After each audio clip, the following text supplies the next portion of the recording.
والسلام على سيد الأولين والآخرين سيدنا ونبينا مولانا محمد وعلى آله وصحبه أجمعين أما بعد. قال الله تبارك وتعالى في محكم تنزيله: أعوذ بالله من الشيطان الرجيم، بسم الله الرحمن الرحيم. سبحان الذي أسرى بعبده ليلا من المسجد الحرام إلى المسجد الأقصى الذي باركنا حوله لنريه من آياتنا إنه هو السميع البصير. صدق الله مولانا العظيم. محترم بزرگوں اور دوستوں، السلام علیکم ورحمۃ اللہ. تھوڑا آواز سے میرے سلام کا جواب دیجیے. السلام علیکم ورحمۃ اللہ. اللہ تبارک و تعالیٰ کا یہ عظیم فضل و احسان ہے کہ آج ہم لیلۃ المعراج، شب معراج کے موقع پر اللہ کے گھر میں جمع ہیں تاکہ ہم اللہ تبارک و تعالیٰ کے محبوب، ہمارے آقائے نامدار سیدنا محمد رسول اللہ صلی اللہ علیہ وآلہ وسلم کی عظمت کو سمجھنے کی کوشش کریں. اللہ تبارک و تعالیٰ ہمارا جمع ہونا اور اللہ کے گھر میں بیٹھنا اور یہ کوشش کرنا قبول فرمائے. انشاءاللہ تعالیٰ آج ہم اختصار کے ساتھ شب معراج، اور جیسا کہ میں نے بتایا شب معراج اور اس کی وجوہات، یہ شب معراج ہوئی کیوں، معراج اسراء والمعراج، اس کا پورا نام اس طرح سے ہے الاسراء والمعراج. اسراء اور معراج، صرف معراج نہیں ہے، یہ کیا ہے؟ اسراء اور معراج. وہ یہ کیا ہے؟ اسراء اور معراج. یہ اسراء اور معراج ہوئی کیوں، اس میں آقا صلی اللہ علیہ وآلہ وسلم کا کیا مقام بتایا گیا، اور آخر میں ہمیں کیا کرنا ہے. انشاءاللہ تعالیٰ یہ تین باتیں آج کی اس گفتگو میں بالکل شارٹ طریقے سے، مختصر طریقے سے انشاءاللہ تعالیٰ کور کی جائے. میں سوچ رہا تھا کہ میرے سے قبل جو ہے ہمارے مولانا حافظ عبد الرحمن قادری صاحب بھی کچھ بیان فرماتے، لیکن انہوں نے خواہش کیا کہ وہ نئی کتاب کریں کہ میں کتاب کروں. چلو جیسے اللہ کی مرضی، جیسی ان کی مرضی. تو شب معراج کے واقعے سے پہلے کیا ہوا؟ معاملہ یہ تھا کہ حضور اکرم صلی اللہ علیہ وآلہ وسلم کی جو عمر مبارک 40 سال ہوئی، اللہ تبارک و تعالیٰ نے غار حراء میں آپ پر وحی نازل فرمائی. غار حراء میں حضرت سیدنا جبرائیل علیہ السلام اللہ کا کلام لے کر آئے، اقرأ باسم ربک الذی خلق آیات لے کر آئے. پھر اس کے بعد یا ایھا المدثر، پھر اس کے بعد یا ایھا المزمل، مختلف آیات نازل ہونا شروع ہوئی. اللہ کے رسول صلی اللہ علیہ وآلہ وسلم اللہ کے کلام کو اپنے سینے میں سمانا شروع کیے، اور پھر اللہ کا حکم ہوا کہ اے محبوب، اے میرے پیارے محمد صلی اللہ علیہ وآلہ وسلم، جاؤ یہ قرآن اور یہ اسلام اور یہ توحید جو میں آپ کو عطا کر رہا ہوں، جاؤ لوگوں کو بتلاؤ. حضور اکرم صلی اللہ علیہ وآلہ وسلم دعوت کا کام شروع کرتے، دعوت پہنچانے کا، اسلام پہنچانے کا اور قرآن پہنچانے کا کام شروع کرتے. آقا صلی اللہ علیہ وآلہ وسلم کس ماحول کے بیچ میں کام شروع کر رہے ہیں؟ ایک ایسے ماحول میں کام کرنا شروع کر رہے ہیں جہاں پر ڈومینیشن صرف گنڈوں کا تھا، بدماشوں کا تھا، وڈیروں کا تھا. شراب پانی کی طرح پی جاتی تھی، شراب پانی کی طرح لوگ پیتے تھے. جھوٹ بولنا فن کہلاتا تھا، ہوشیاری سمجھی جاتی تھی. رشوت دینا عام بات تھا. سود کو لوگ اصل بزنس سمجھتے تھے، انٹرسٹ کا کاروبار، مٹی کا کاروبار. ہمارے پاس کیا بولتے ہیں؟ مٹی بولتے ہیں، انٹرسٹ بولتے ہیں، سود بولتے ہیں. یہ کاروبار کو مین بزنس سمجھتے تھے لوگ. کمزور آدمی کو مارنا لوگ شان سمجھتے تھے. آدمی تب اپنے آپ کو طاقتور محسوس کرتا تھا اور بہادر سمجھتا تھا جب کوئی غریب کو اور کمزور کو مار نہ دے.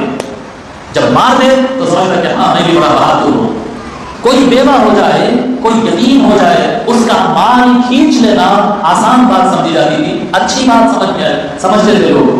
یتیم کا اور بیوہ کا اور غریب کا پیسہ کھینچ لینا اس کو اپارچونٹی سمجھتے تھے، موقع، بزنس کا موقع ہے، کھینچ لو پیسہ، واہ کیا سمجھدار ہے، اس اپارچونٹی کو ضائع نہیں کرنا، اور لے لیا پیسہ۔ سمجھنا ہے بات؟ جہاں پر ایک اللہ کو لوگ بھول گئے تھے، وحدہ لا شریک لہ، جو مالک الملک تھا، یہ ساری کائنات کو بنانے والا، جس کی وحدانیت کا اعلان حضرت نوح نے کیا، حضرت ابراہیم نے کیا، موسیٰ اور عیسیٰ نے کیا، اللہ کے بے شمار انبیاء نے جو لا الہ الا اللہ سکھاتے رہے، وہ سب بھول گئے تھے لوگ۔ سب کو بت بٹھا لیے تھے، more than 360 بت بنا لیے تھے اطراف میں، اور ان کی پوجا کرنے لگے تھے۔ پیسے کا خدا الگ، بارش کا خدا الگ، کھیتی کا خدا الگ، ہر شے کا خدا بنانے کا پہلے، اور ان کو پوچھتے تھے۔ انتہائی ظلم یہ تھا کہ خانہ کعبہ، کعبۃ اللہ، اللہ کے گھر کے چھت کے اوپر بھی ایک تانبے کی مورتی بنا کر رکھ دی تھی، کعبۃ اللہ کے چھت پہ بھی ایک مورتی بنا کر وہ رکھ دیے تھے۔ جی، عقیدے میں اتنی بڑی گمراہی، عقیدے میں اتنی بڑی گمراہی کہ ایک اللہ کو چھوڑ کر 360 بت کی عبادت شروع کر دی ہے، اور عمل میں اتنے برے کہ پانی سے زیادہ شراب پیتے، کاروبار سے زیادہ سود کا کاروبار کرتے، ہر غریب کو اور بیوہ پر ظلم کرتے۔ جی، حکومت صرف بدماشوں کے ہاتھ میں آ گئی۔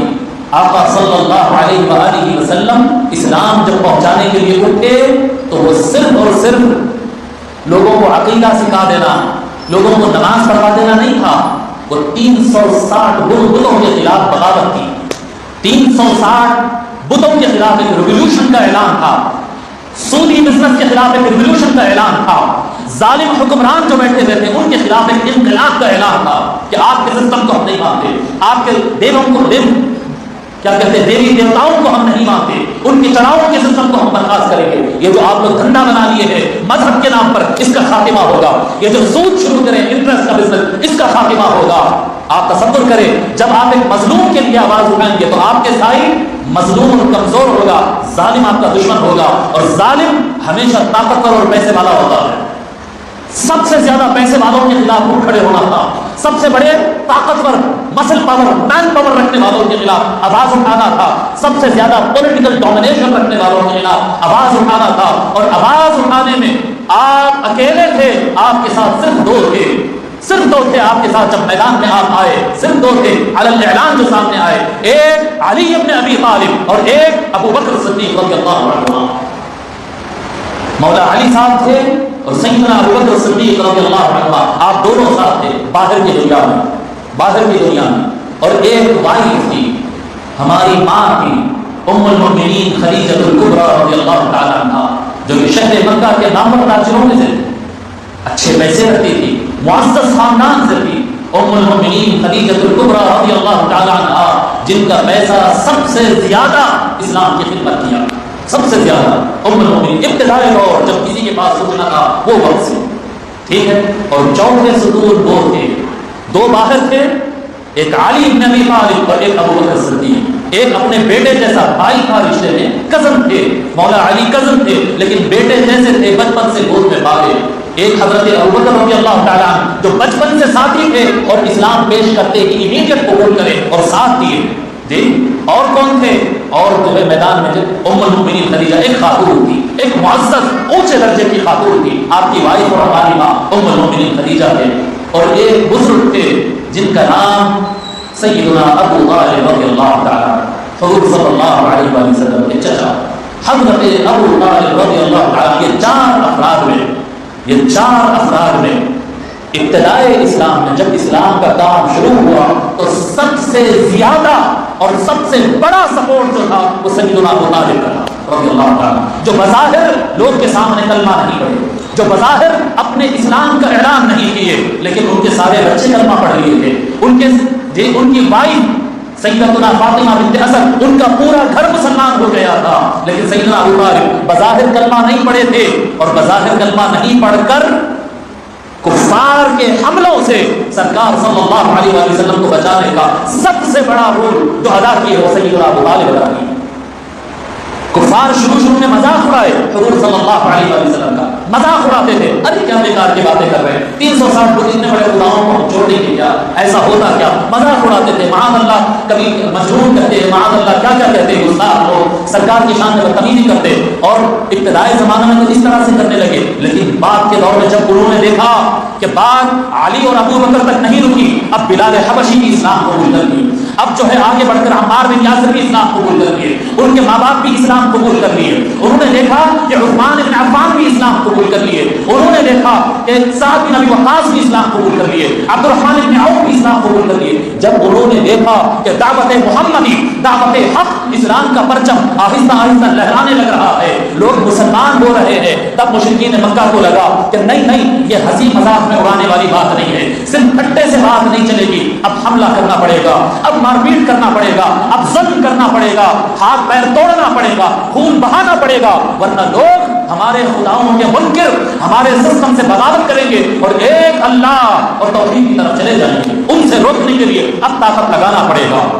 ابو جہل طاقت لگاتا ہے، عتبہ طاقت لگاتا ہے، ابو لہب طاقت لگاتا ہے، ولید طاقت لگاتا ہے، شیبہ طاقت، ایک ایک میدان میں اترتے جاتا، ایک ایک ظالم میدان میں آتے جاتا، اور ایک سے بڑھ کر ایک ظلم شروع کیا جاتا ہے۔ حضرت عمار بن یاسر پر ظلم ہوتا، حضرت صہیب پر ظلم ہوتا، حضرت بلال حبشی پر ظلم ہوتا رضی اللہ عنہ۔ جی کتنا خطرناک ظلم، سیدنا بلال حبشی، بلال بن رباح رضی اللہ تعالیٰ عنہ پر ایسا ظلم ہوتا کہ آپ کے جسم سے کپڑے اتار کر تپتی ہوئی ریت میں جب تیز دھوپ ہوتی ہے اس میں گرم ریت کے اوپر لٹا کر بنا کپڑوں کے سینے پر پتھر رکھ کر پیر پکڑ کر کھینچے جاتا تھا، آپ کی جلد اچھلے جاتی تھی۔ حضرت صہیب رضی اللہ تعالیٰ عنہ کو زندہ آدمی کی جلد کو جلا جلا کر ان کے جسم پر سے جلد کو کھینچ دیا گیا تھا۔ حضرت عمار بن یاسر رضی اللہ تعالیٰ عنہ کی ماں کو جی جمیلہ نے ان کی ماں کو نیزہ گھونپ کر قتل کر دیا، آپ کے والد کو باندھ دیا گیا، حضرت عمار بن یاسر رضی اللہ تعالیٰ عنہ کو خون خون کر دیا۔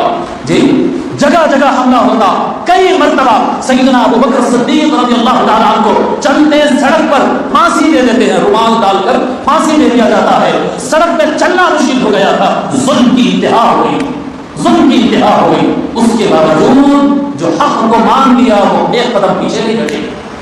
اسلام پھر پھیلتا ہے، پھر پھیلتا ہے، آہستہ آہستہ تعداد بڑھنے لگی، لوگوں کو اندازہ ہوا کہ ان پر ماننے والے فالوورز صحابہ پر حملہ کرنے سے کچھ نہیں ہوگا، محمد پر حملہ کرو صلی اللہ علیہ وسلم۔ انہوں نے پروگرام بنایا کہ نہیں، سرکار پر حملہ کرنا ہوگا، ہمارے آقا پر حملہ کرنا ہوگا، یہ فالوورز کو مارنے سے کچھ نہیں ہوگا۔ ان کو تھوڑا ڈر بھی تھا، بنو ہاشم خاندان قبیلہ اونچا ہے، سردار قبیلہ ہے، حملہ کرنا آسان نہیں، شروع میں رکتے رہے لیکن بعد میں انہوں نے ڈیسائیڈ کیا نہیں ان سے بات کرو۔ اور جب کبھی اس طرح کا کوئی پروگرام بنتا کہ سرکار پر حملہ کرنا ہے، درمیان میں سیدنا ابو طالب آ جاتے، کہتے نہیں میرا بھتیجا، میرا بھتیجا ہے۔ جی ادھر حضور صلی اللہ علیہ وآلہ وسلم سے فرماتے، مولا علی اپنے بیٹے علی سے فرماتے کہ محمد اور علی آپ لوگ کرتے جاؤ جو کر رہے ہیں، آپ لوگ جو کر رہے ہیں وہ صحیح ہے۔ اور ادھر کفار سے کہتے ہیں دیکھو دیکھو میں تو کلمہ نہیں پڑھا ان کے ساتھ، میں ان کے ساتھ کلمہ نہیں پڑھا، انا علی ملت ابی ابراہیم، میں تو اپنے اوپر کے دادا ابراہیم کے دین پر ہوں، دیکھو ابھی میں محمد کا کلمہ نہیں پڑھا۔ دیوار کا کام کرتے دونوں کے درمیان، کفار ایک وقت بات چیت کے لیے آتے، دو وقت بات چیت کے لیے آتے، کئی مرتبہ صنادید قریش جمع ہو کر آ جاتے اور آ کر سیدنا ابو طالب رضی اللہ تعالیٰ عنہ پر پریشرائز کرتے ہیں، ایک نہیں دو نہیں، مکہ کے سارے سردار اور سارے طاقتور لوگ جمع ہو کر کہتے ہیں کہ ابو طالب آپ سردار ہیں، آپ بڑے ہیں، آپ کا لحاظ کرتے ہیں، ہم خاموش ہیں، ورنہ ہم کب کا معاذ اللہ ثم معاذ اللہ محمد کو قتل کر دیتے صلی اللہ علیہ وسلم، ہم قتل کر دیتے صرف آپ کی وجہ سے رکے ہوئے، آپ بول دو کیا چاہیے، کیا چاہیے، ہم آفر دے رہے ہیں۔ اگر قریش کی اور سرزمین عرب کی سب سے خوبصورت بچی سے شادی کرنا چاہتے ہیں تو بولو ہم سب سے خوبصورت عورت ان کو پیش کر دیں گے۔ اگر وہ مکہ کے سردار اور سب کے بڑے بننا چاہتے ہیں تو ہم ان کو سردار بھی مان لیتے ہیں، بس توحید اور اسلام سے پیچھے ہٹو بولو۔ صنادید قریش کے سرداران بیٹھ کر سیدنا ابو طالب رضی اللہ تعالیٰ کے پاس پیشکش کر رہے ہیں کہ اپنے بھتیجے کو موڑو اسلام سے، کیا چاہیے ہم وہ دے دیں گے۔ جب یہ آفر کرتے ہیں اتنے میں سرکار تشریف لاتے ہیں، سرکار باہر رہتے ہیں، جب تشریف لاتے ہیں تو سیدنا ابو طالب رضی اللہ تعالیٰ کہتے ہیں کہ بیٹے محمد، بھتیجے محمد سنو یہ بات، یہ سب سرداران آئے ہیں، یہ سرداران جا کے باہر ٹھہر جاتے ہیں، سرداران باہر ٹھہر جاتے اور انتظار کرتے، اب چچا اور بھتیجے میں گفتگو ہو رہی ہے، چچا سمجھا رہے ہیں دیکھو بیٹے یہ لوگ یہ کہہ رہے ہیں کہ دنیا کی سب سے خوبصورت عورت پیش کر دیں گے، سارے عرب کی صداریت آپ کے حوالے کر دیں گے، مکہ کا بڑا آپ کو بنا دیں گے، بس اسلام اور توحید سے پیچھے ہٹ جاؤ۔ حضور صلی اللہ علیہ وآلہ وسلم فرماتے ہیں اللہ کی عزت کی قسم اگر میرے ایک ہاتھ میں سورج اور ایک ہاتھ میں چاند رکھ دیے تب بھی میں توحید سے باز نہیں آؤں گا، میں اسلام سے پیچھے نہیں ہٹوں گا۔ سیدنا ابو طالب رضی اللہ تعالیٰ حضور کو لے کر باہر تشریف لاتے، گھر سے باہر تشریف لاتے اور لوگ کو سنا دیتے کہ میرا بھتیجا محمد یہ کہہ رہا ہے کہ اللہ کی قسم میرے سیدھے ہاتھ میں سورج اور بائیں ہاتھ میں چاند رکھ دو تب بھی میں اسلام اور توحید سے پیچھے ہٹنے والا نہیں ہوں، یہ دعوت تو میں پہنچاؤں کے رہوں گا۔ جب حضرت سیدنا ابو طالب رضی اللہ تعالیٰ یہ کہتے اور حضور کی بات ان کو سنا دیتے تو پھر صنادید قریش کہہ دیتے کہ تو پھر سن لو ابو طالب آج کے بعد یہ بات سن لو کہ ہم آپ کا لحاظ نہیں کریں گے اور جہاں موقع ملے گا ہم محمد پر حملہ کریں گے صلی اللہ علیہ وسلم، ہم حملہ کر دیں گے ان کے اوپر اور ان کو ختم کر دیں گے، اب ہمارے اور آپ کے درمیان کچھ نہیں۔ سیدنا ابو طالب رضی اللہ تعالیٰ بڑے پریشان کھڑے رہتے اور حضور صلی اللہ علیہ وآلہ وسلم آ کر پوچھتے ہیں کہ چچا جان کیا بات ہے، فکر مند نظر آ رہے ہیں، فرماتے کہ بھتیجے محمد صلی اللہ علیہ وسلم فکر مت کرو، واللہ لن یصلوا الیک بجمعہم حتی اوصل فی التراب یقینا، قربان جائے میرے آپ جیسے لاکھوں کروڑوں مسلمان سیدنا ابو طالب کے قدموں میں سے قربان ہو جائے، فرماتے ہیں واللہ لن یصلوا الیک بجمعہم حتی اوصل فی التراب یقینا، اللہ کی قسم سارے قریش مل کر سب کے سب مل کر بھی اگر اے محمد آپ کا برا چاہتے آپ کی طرف آئیں گے، اللہ کی عزت کی قسم جب تک میرا یہ بوڑھا چچا زندہ ہے وہ آپ کے پاس تک نہیں پہنچ سکیں گے، جو ہوتا ہو جائے گا، اگر ان کو آپ تک پہنچنا ہے تو مجھے پہلے زمین میں دفن کرنا پڑے گا۔ حتی اوصل فی التراب یقینا، یہ تھے ابو طالب اور یہ تھے ام المؤمنین خدیجہ، یہ تھے حضرت ابو طالب رضی اللہ عنہ۔ اس کے بعد قریش نے بہت کوشش کیا لیکن ہر جگہ حضرت ابو طالب درمیان میں آ جاتے،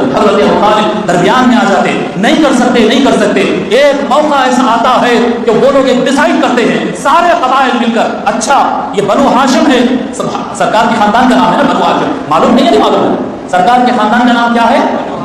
بولیے آواز سے، بنو ہاشم، بولیے پھر بولیے، بنو ہاشم سرکار کے خاندان، اور سرکار کے خاندان بنو ہاشم اور وہ خاندان کے سردار سیدنا ابو طالب رضی اللہ عنہ۔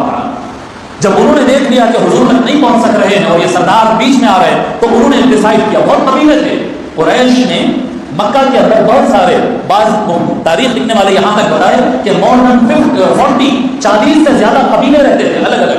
مکہ بڑی سٹی تھی، مکہ اس زمانے کے بڑے سٹیز میں سے سٹی تھی وہ، تو سارے قبیلے والے مل کر بیٹھتے اور ڈیسائیڈ کرتے کہ ہم ان کا نہیں کر سک رہے، ایک کام کریں گے، سوشل بائیکاٹ کا اعلان کریں، سوشل بائیکاٹ، بنو ہاشم خاندان کا بائیکاٹ کریں گے۔ اب بنو ہاشم خاندان کے ساتھ کوئی شادی کا رشتہ نہیں جوڑے گا، کوئی ان کے ساتھ رشتہ داری نہیں کرے گا، کوئی ان کے ساتھ بزنس نہیں کرے گا، کوئی ان کے ساتھ سلام نہیں کرے گا، جواب نہیں دے گا، ملاقات نہیں کرے گا، کوئی ان کو سامان نہیں بیچے گا، کوئی ان کو سامان بیچنے نہیں دے گا۔ 100 چاروں طرف سے گھیراؤ کر لیں گے اور 100% بائیکاٹ ہوگا، دیکھیں گے یہ لوگ بھوک سے کب تک لڑ سکتے ہیں، کتنا یہ آزمائش۔ اور شعب ابی طالب، شعب کہتے ہیں گلیاں، شعب ابی طالب، بنو ہاشم پرانے زمانے میں ایک ایک قبیلہ ایک ایک جگہ رہتا تھا، یعنی ایک شہر میں کئی گھر ہوتے نا، تو ایک یہ قبیلہ اس کے بازو ایک قبیلہ اس کے بازو ایک قبیلہ ایسا بستے تھے۔ شعب ابی طالب، ابو طالب کی گلیاں، اس کا مطلب کیا ہے؟ بولیے نا، ابو طالب کی گلیاں، یعنی جو قبیلے کے سردار ابو طالب ہے ان کی گلیوں کے اندر بند کر دینا، اور بند کر دیے، اس طرح سے بند کر دیے کہ اب اگر ہاتھ میں پیسہ بھی ہے، ہاں کہاں پیسہ، بنو ہاشم مالدار لوگ کا نام نہیں تھا، عزت دار لوگ کا نام، جی مالدار لوگ کا نام نہیں تھا لیکن سچے لوگ کا نام تھا بنو ہاشم۔ اب بنو ہاشم کو کوئی کھانا بیچتا ہی نہیں، کوئی ان کے ساتھ بزنس کرتا نہیں، کچھ خرید نہیں کر سکتے، بیچ نہیں سکتے، سارے مل کے ایگریمنٹ لکھ دیے، سب قبیلے اس پہ سائن کر دیے کہ کوئی نہیں کرے گا، کوئی نہیں کرے گا، کوئی نہیں کرے گا، ان کو گلیوں میں بند کر دیتے ہیں۔ شعب ابی طالب کا جو زمانہ ہے یہ سب سے مشکل ترین دور، اللہ اللہ، 3 سال، جی دن 2 دن 10 دن 15 دن کی بات نہیں ہے، 3 سال تک شعب ابی طالب میں ایک خاندان بند رہا۔ جی خاندان بنو ہاشم کے لوگ کہتے تھے کہ ہمارے پاس کھانے کے لیے سوائے جنگلی جھاڑوں کے پتوں کے اور کچھ نہیں تھا۔ جنگلی جھاڑ جو اگ جاتے نا جنگل میں، اس کے پتے کھاتے تھے یا اس کے ڈالیاں کھاتے تھے، بس اس کے علاوہ ہمارے پاس کچھ نہیں تھا. قربان جائے ام المؤمنین سیدتنا خدیجہ الکبریٰ رضی اللہ تعالی عنہا پر، قربان جائیں سیدنا ابو طالب رضی اللہ تعالی عنہ پر، قربان جائیں مولا علی بن ابی طالب اور حمزہ اور عقیل اور جعفر پر، قربان جائیں انہوں نے جو رول ادا کیا. شیخ ابی طالب صرف سوشل بائیکاٹ نہیں تھا، تھریٹ بھی تھا، مرڈر کا تھریٹ بھی تھا، ساتھ میں خطرہ بھی تھا کہ سوشل بائیکاٹ کرنا ہے اور کسی بھی وقت اٹیک کر کے ختم کر دینا ہے. ایک ام المؤمنین خدیجہ الکبریٰ رضی اللہ تعالی عنہا کا وہاں پر رول رہتا ہے کہ جو کہوں 10 روپے میں مل سکتا تھا وہ 100 روپیہ نہیں 1000 روپے میں رات کے اوقات میں غلاموں سے اور بڑے بڑے تاجروں سے جو چیز 100 روپے میں مل سکتی ہے 1000 میں، جو 1000 میں مل سکتی تھی 10,000 میں من مانی پیسہ اٹھا کر دیتی. اور رات میں جب کسی کو پتا نہیں چلتا خفیہ طریقے سے ایک آدھ بوری ایک آدھ تھیلا انٹر کروا لیتی تھی. بہت پیسہ خرچ ہوتا تھا. سیدتنا ام المؤمنین خدیجہ رضی اللہ تعالیٰ عنہا پھر اطمینان سے کھا بھی نہیں سکتے.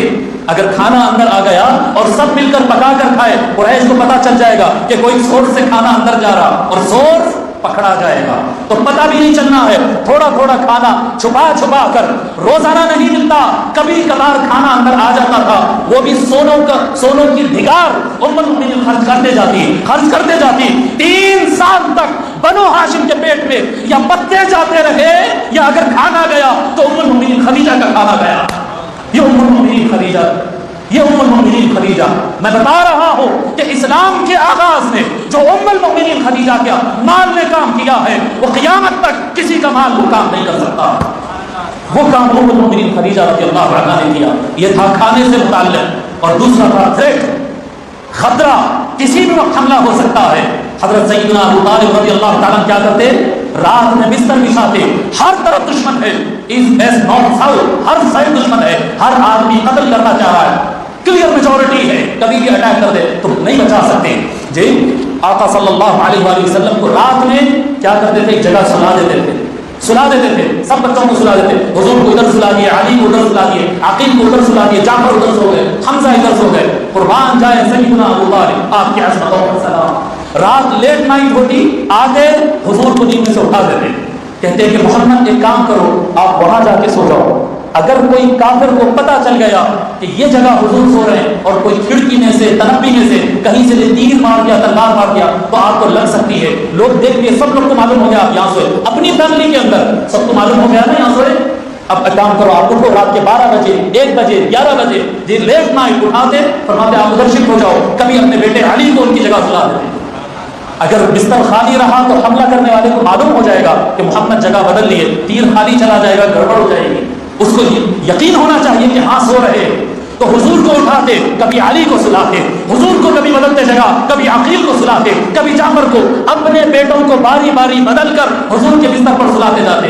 رات میں عشاء کے بعد پہلے وقت حضور کو سلاتے، تھوڑا ٹائم گزرنے کے بعد جب سب لوگ اچھا سو جاتے تو حضور کی جگہ اپنے بیٹے کو سلا کر حضور کو وہاں سے شفٹ کر دیتے. یعنی ہر وقت 3 سال تک روزانہ یہ خطرہ تھا کہ ابو طالب اپنے بیٹے اپنے جگر والے کو حضور کے لیے قربان کر رہے تھے. ایک آدھ مرتبہ کی قربانی نہیں تھی، روز کا معاملہ تھا. روز اپنی بیٹوں کی جان کو جوخم میں ڈالنا. میں بتا رہا ہوں جان کی حفاظت اور سیکیورٹی کے لیے جو کام سیدنا ابو طالب نے کیا اور مال خرچ کرنے میں اور بنو ہاشم اور سرکار کے لیے کھانے کا انتظام کرنے میں جو کام ام المؤمنین خدیجہ، یہ 2 ستون تھے اسلام کے، یہ 2 بازو تھے اسلام کے، یہ 2 بنیادیں تھیں اسلام کے جن کے اوپر آقا صلی اللہ علیہ وآلہ وسلم نے اسلام کی عمارت کو کھڑا کیا. اتنی کم غذائیت تھی کہ سیدنا ابو طالب اور ام المؤمنین خدیجہ شہر ابی طالب کے 3 سال کے اندر بہت زیادہ ویک ہو گئے. جی فوڈ نہیں کھانا، ٹائم پر کھانا نہیں جاتا، کھانا ملتا نہ تھا، پتے کھا کر جی رہے تھے. 3 سال گزر گئے. اس کے بعد کچھ لوگوں نے گڑبڑ کیا. کچھ لوگ تھے جو تھے تو مشرک لیکن کہیں نہ کہیں ان کے اندر انسانیت تھی، ہیومینٹی تھی. وہ گڑبڑ کرنے لگے، کہنے لگے کہ ایسا نہیں ہوتا، بہت ہو گیا ظلم، کتنے دن بھوکے پیاسے ان کو رکھیں گے، حالتیں دیکھو ان کی کیا ہو چکی ہے، ہڈیوں کے ہار ہو چکے ہیں. گڑبڑ کرنے لگے. جب شورش مچنے لگی تو حضور صلی اللہ علیہ وآلہ وسلم کو حضرت ابو طالب اطلاع دیتے کہ باہر ایک گڑبڑ شروع ہوئی، جو یہ بائیکاٹ کو توڑنے کی بات کر رہے ہیں. جب آ کر ان کو سنایا جاتا تو حضور صلی اللہ علیہ وآلہ وسلم مسکرا کر فرماتے چچا ابو طالب جاؤ وہ شور مچانے والے جو یہ توڑنا چاہ رہے ہیں نا، ظلم کو ختم کرنا چاہ رہے ہیں، ان کو اطلاع دے دو کہ جو 40 قبیلے مل کر ایک پیپر ایگریمنٹ کرے تھے کہ بائیکاٹ کریں گے، سب نے اسٹیمپ لگایا تھا اور اس کو اٹھا کر کعبۃ اللہ کے اندر رکھ دیا گیا تھا، کعبہ میں اٹھا کر رکھ دیے تھے وہ ایگریمنٹ کے پیپر کو، جاؤ ان کو بتا دو کہ اس پیپر میں کچھ باقی نہیں رہا، دیمک سارا پیپر کھا گئی۔ حضرت ابو طالب جا کر لوگ تو بتاتے ہیں، اللہ لوگ گڑبڑ کرتے ہیں، کون سا ایگریمنٹ، کدھر کا ایگریمنٹ، کوئی ایگریمنٹ نہیں ہے، ارے ایگریمنٹ کرے تھے، اسٹیمپ لگائے تھے، دستخط کیے تھے، وہ ہوا تھا، وہاں رکھا ہے، نکال کے بتاؤ کہاں پر ہے۔ جیسے خود نکالتے ہیں وہ باکس کے اندر، پرانے زمانے کا لیٹر کا طریقہ ہوتا نا، فولڈ کر کے رکھتے، وہ باکس کے اندر سے لیٹر نکالتے، مکمل مٹ گیا تھا، مکمل مٹ گیا تھا، دیمک کھا کر پیپر، حالانکہ اتنا جلدی دیمک کھاتی نہیں، مگر اللہ کی طرف سے گرم ہوا وہ پیپر، جیسا دیکھے لوگ کہ پیپر ختم ہو گیا، قبائل کے قبائل نکل کر اپنے پیٹوں کے اوپر چاول کے اور روٹی کے اور گندم کے تھیلے لاد کر بنو ہاشم کے اندر داخل ہوتے، بولتے بائیکاٹ ختم، بائیکاٹ ختم۔ 3 سال صبر کا زمانہ گزرتا ہے بنو ہاشم کے اوپر، اور اس کے بعد سب کا غم ختم ہوتا ہے، پھر سے کھانا ملتا ہے، سوشل بائیکاٹ ختم ہوتا ہے، لیکن سرکار کا غم ختم نہیں ہوتا۔ بنو ہاشم خاندان کا غم ختم ہوا، سرکار کا غم ختم نہیں ہوا۔ آپ کہیں گے کیوں غم ختم نہیں ہوا؟ اس لیے وہ غم ختم نہیں ہوا بلکہ وہ غم اور ڈبل ہو گیا، اس وجہ سے کہ شعب ابی طالب جس وقت ختم ہوا، سوشل بائیکاٹ جس وقت ختم ہوا، اسی سال میں ام المؤمنین خدیجہ رضی اللہ تعالیٰ کا انتقال ہو گیا، بلکہ آپ کہہ سکتے کہ وہ شہید ہو گئی، کیونکہ لیک آف فوڈ، کھانے کی غذا کی قلت کی وجہ سے ان کے اندر جو ویکنس آ گئی تھی اس سے وہ ابھر نہ سکی اور ان کا انتقال ہو گیا، اور ان کے انتقال کے 10 دن بعد سیدنا ابو طالب کا انتقال ہو گیا۔ اللہ اکبر۔ بنو ہاشم کے تو حالات ٹھیک ہو گئے تھے کہ کھانا آنا جانا سب شروع ہو گیا، لیکن سرکار کے دین اسلام کی دعوت میں سب سے مضبوط 2 ہاتھ گزر گئے۔ حضور اکرم صلی اللہ علیہ وآلہ وسلم اتنا روتے وہ سال سیدنا ابو طالب کے انتقال پر، ام المؤمنین خدیجہ کے انتقال پر، پورا 1 سال سرکار روئے، اتنا رونا سرکار کا کسی میں ساتھ نہیں۔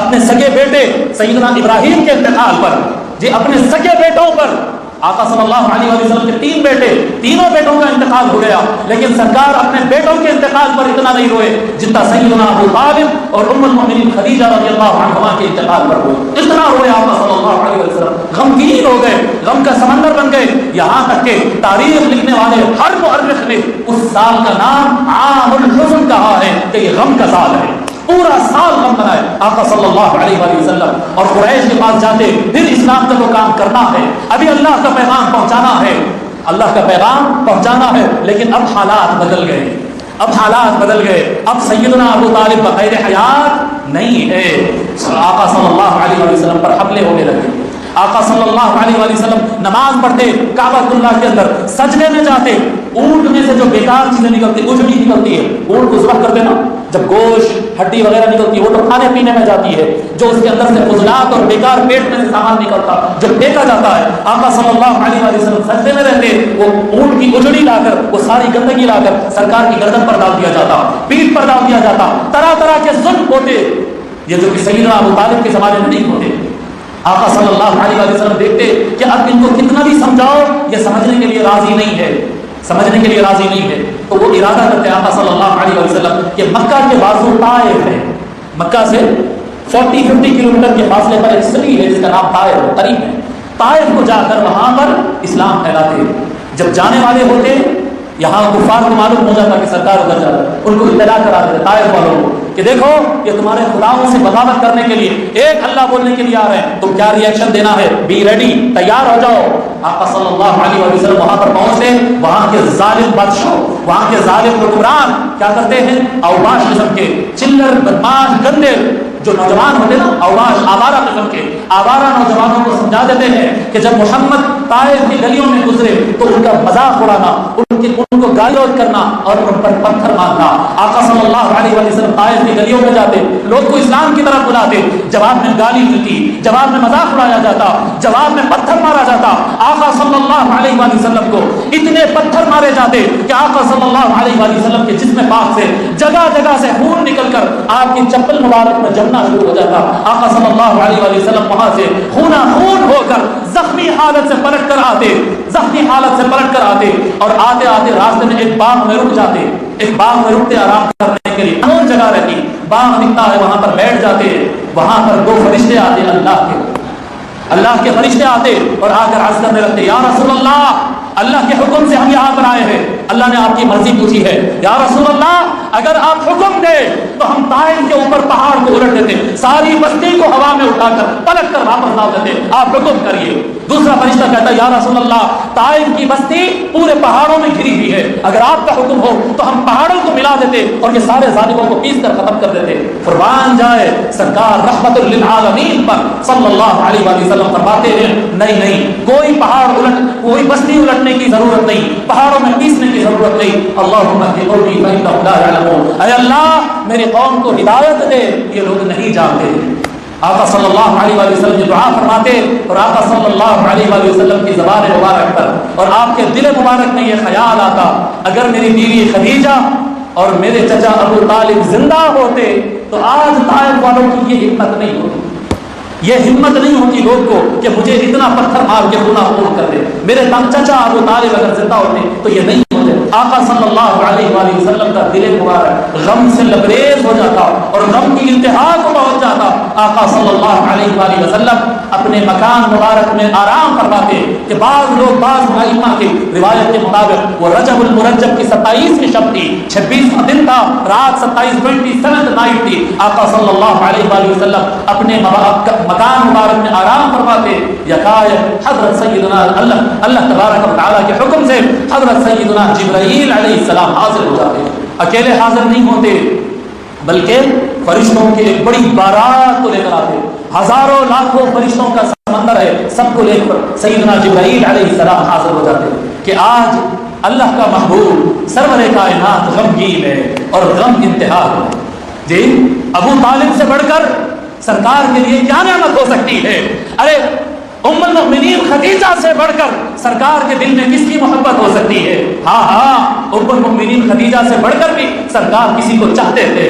جی حضرت ابو طالب سے بڑھ کر سرکار کا کوئی سہارا ہے، وہ کون ہے؟ وہ اللہ وحدہ لا شریک لہ ہے کہ اللہ تبارک و تعالیٰ سے سرکار کی جو تعلق، سرکار کا جو لگاؤ، سرکار کی جو محبت تھی وہ سارے محبتوں پر غالب تھی۔ اب سب سے قیمتی چیز گزرنے پر اس سے بہتر بدلہ کیا ہو سکتا ہے؟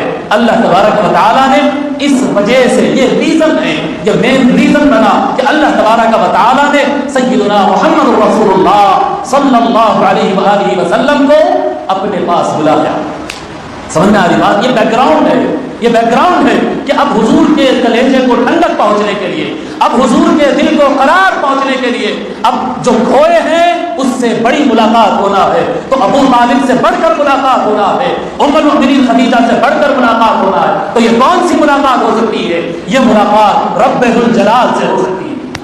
آقا صلی اللہ علیہ وآلہ وسلم فرماتے اس درمیان کہ میں آدھا نیند میں اور آدھا جاگ رہا تھا، اس دوران تھا کہ میں کچھ سو رہا تھا اور کچھ جاگ رہا تھا، ادھر نیند تھی، اتنے میں جبرائیل علیہ السلام آئے، جبرائیل علیہ السلام آئے اور مجھے جگائے، میں اٹھ کر بیٹھا، وہ مجھے باہر آنے کے لیے کہے اور میں اٹھ کر دروازے سے باہر نکلا تو میں دیکھتا ہوں وہاں پر فرشتوں کی قطار کھڑی ہے، مجھے خانہ کعبہ میں لایا گیا، گھر سے کعبۃ اللہ کے پاس آئے اور کعبۃ اللہ کے پاس فرشتوں کا ایک سمندر ہے، بارات کھڑی ہے اور ایک سواری ہے براق، اور حضرت جبرائیل علیہ السلام مجھے دعوت دے رہے کہ براق پر بیٹھنا، ایک سواری ہے جو گھوڑے سے تھوڑا سا کم سائز میں ہے، گھوڑے سے، اس کے اوپر میں بیٹھ گیا اور میرے ساتھ حضرت جبرائیل علیہ السلام سوار ہو گئے اور مکہ المکرمہ کعبۃ اللہ کے ساتھ برق رفتاری کے ساتھ کعبۃ اللہ سے نکل کر مسجد اقصیٰ پہنچ چلے گئے،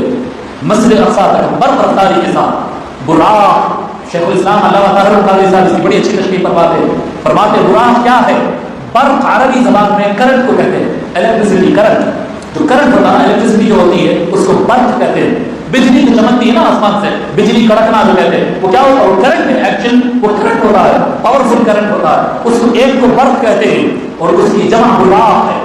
ملٹیپل کرنٹ سے، پتہ نہیں 10 تھے، 100 تھے، 1000 تھے، ملٹیپل کرنٹ کے پاور سے اللہ تبارک و تعالیٰ نے ایک سواری تیار بیٹھ جاؤ، ڈسٹرب کر بیٹھ، جی بیٹھ، اٹھنا نہیں، ٹھیک ہے، تو اللہ تبارک و تعالیٰ ملٹیپل کرنٹ سے جو ہے ایک سواری کو تیار کرتے ہیں، اللہ تبارک و تعالیٰ بھیجتا ہے، اس پر آقا صلی اللہ علیہ وآلہ وسلم تشریف فرما ہو جاتے اور سیدنا جبرائیل علیہ السلام بھی اس پر بیٹھ جاتے ہیں۔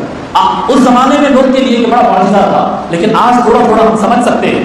آپ کے جیب میں موبائل ہے اور موبائل کے اندر بیٹری ہے جس کے اندر کرنٹ ہے، آپ کرنٹ کو اپنے جیب میں لے کے پھر رہے ہیں۔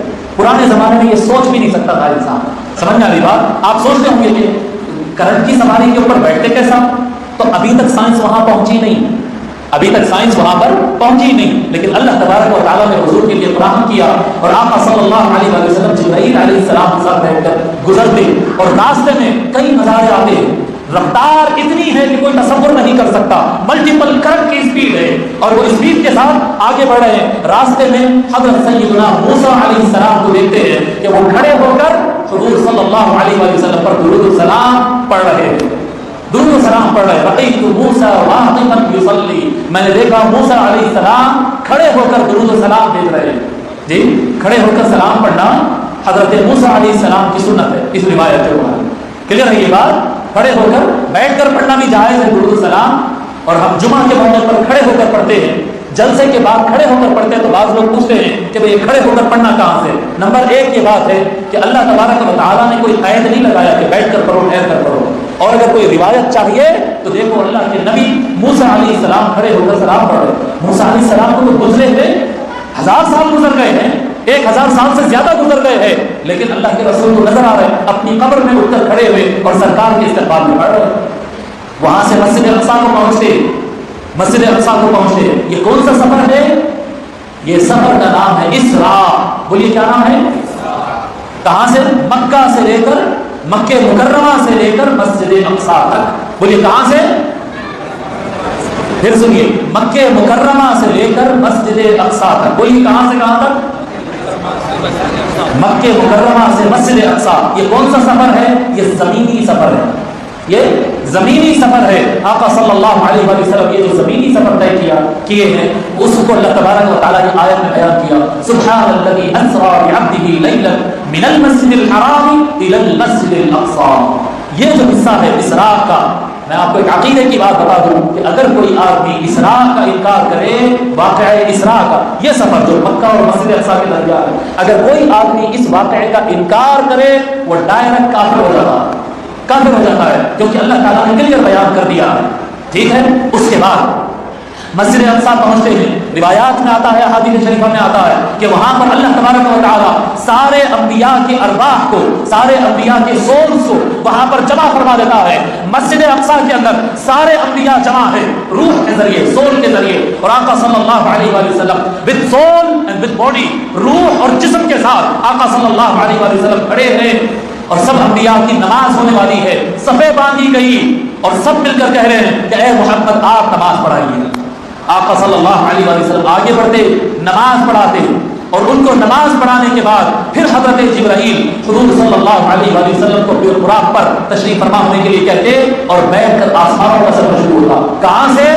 مسجد اقصیٰ سے، مسجد اقصیٰ سے سفر شروع ہوتا ہے، اور برق رفتاری کے ساتھ، بلکہ ملٹیپل برق کی رفتار کے ساتھ، ملٹیپل کرنٹ کی رفتار کے ساتھ پہلے آسمان تک پہنچتے ہیں، اور پہلے آسمان پر پہنچنے کے بعد ہمیشہ سے جو راستے سے جاتے نا، بھئی حضرت جبرائیل علیہ السلام کے لیے تو یہ راستہ نیا نہیں ہے نا، وہ تو ان کا تو آنا جانا ہی لگا ہے ہمیشہ، جی زمین پہ آنا اور سدرۃ المنتہا تک، یہ ساتوں آسمان کو کراس کرتے رہنا، یہ حضرت جبرائیل علیہ السلام کا کام ہے۔ اب سے نہیں، ہزاروں سال سے ہر نبی پر وحی لاتے ہیں لوگ، لیکن اس مرتبہ جانے پر دروازہ بند ہے، دروازہ بند ہے۔ اس سے پتہ چلتا ہے کہ جو ہمیشہ کی روٹ رہتی ہے اس روٹ سے سرکار کو نہیں لے جایا جاتا، بلکہ وی آئی پی روٹ تھی، اسپیشل راستہ تھا۔ آسمان پر پہنچتے ہیں، صحاح میں یہ حدیث موجود ہے، جب آسمان کے پاس پہنچتے ہیں تو دروازہ بند رہتا ہے، جی دروازے پر کھٹکھٹایا جاتا، اندر سے سوال آتا، من کون ہے آسمان کے دروازے پر کھڑا ہوا؟ جی حضرت جبرائیل علیہ السلام عرض کرتے محمد آئے ہیں صلی اللہ علیہ وسلم۔ تو سوال کیا، وہاں سے پیچھے سے آواز آتی ہے، وقد اذن لہ، کون سے محمد؟ زمین پہ تو بہت محمد آنے والے ہیں، لیکن کون سے محمد؟ کیا وہ محمد جس کو اللہ نے ہر شے کی اجازت دے رکھی ہے؟ جو اختیار والے ہیں، جو مختار ہے، وہ محمد ہے یا کون سے ہے؟ تو کہا جاتا، جبرائیل علیہ السلام جواب دیتے نعم وقد اذن له، ہاں یہ اجازت والے، یہ اختیار والے محمد آئے ہیں، تو دروازہ کھول دیا جاتا ہے۔ آقا صلی اللہ علیہ وسلم آگے بڑھتے کہ یہ آسمان میں یہ دروازہ، یہ اسپیشل گیٹ، یہ اسپیشل رول صرف اور صرف سرکار سیدنا محمد رسول اللہ صلی اللہ علیہ وسلم کے لیے بنایا ہے۔ آگے بڑھتے ہیں، پہلے آسمان پر کچھ انبیاء سے ملاقات ہوگی، پھر آگے بڑھتے ہیں، میں اختصار کی طرف جا رہا ہوں، آگے بڑھتے ہیں، دوسرا آسمان آتا ہے، وہاں پر پھر دروازہ بند، پھر کھٹکا ہونا، پھر کہا جانا کوئی آسمان کا کوئی دروازہ اس وقت تک نہیں کھلا جب تک کہ نام محمد نہ لے لیا۔ اللہ اکبر، قربان جائیں بزرگان دین پر، قربان جائیں سرکار کے نام پر۔ اے لوگوں، جب کبھی دعا کرو اور ڈر ہو کہ شاید ہماری دعا نہ پہنچے جہاں پہنچنا ہے، تو آگے پیچھے نام محمد صلی اللہ علیہ پڑھ لیا کرو، نام سرکار اور درود شریف پڑھ لیا کرو کہ یہ نام سے آسمان کے دروازے کھل جاتے ہیں۔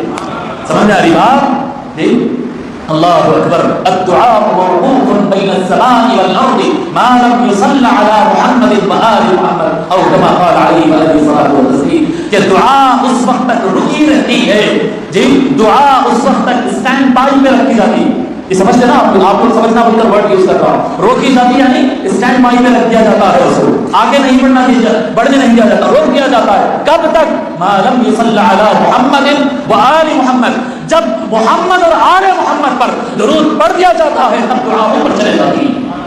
اپنے دعاؤں کو درود شریف کے ساتھ ملائے کرو، کہو اللہم صلی علی محمد وعلی آل محمد، بولو واسے اللہم صلی علی محمد وعلی آل محمد، بالکل اللہم صلی علی سیدنا محمد وعلی آل سیدنا محمد، بولو واسے ایسا ہر دعا سے پہلے یہ درود ہو، وہ درود جو درود آپ پڑھ سکتے ہیں نبی اور آل نبی پر، جو درود آپ پڑھ سکتے ہیں دعا کے ساتھ ضرور رکھنا۔